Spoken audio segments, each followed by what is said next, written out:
স্থানলৈ গৈ আছোঁ আৰু সেই স্থানৰ পৰা সমগ্ৰ পৰিৱেশ দেখুৱাম আপোনালোকক। চাই থাকিব JB এণ্টাৰটেইনমেণ্ট চেনেল আৰু সমগ্ৰ পৰিৱেশ দেখুৱাম। আৰু আচলতে মোৰ লগত দেখিছে আপোনাৰ অভিজিত আহি আছে। নমস্কাৰ, অভিজিত গৈ আছোঁ। গতিকে মোৰ এটা চেনেল আছে AB আছামিজ।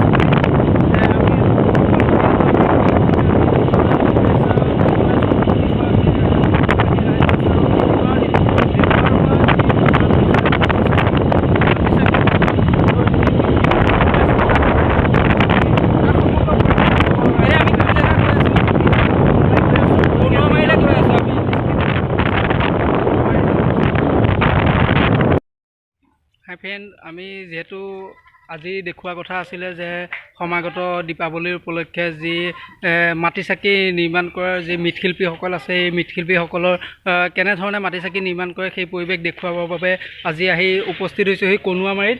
আৰু কনুৱামাৰীৰ পৰা আমি এতিয়া আপোনালোকক দেখুৱাম সকলো পৰিৱেশ।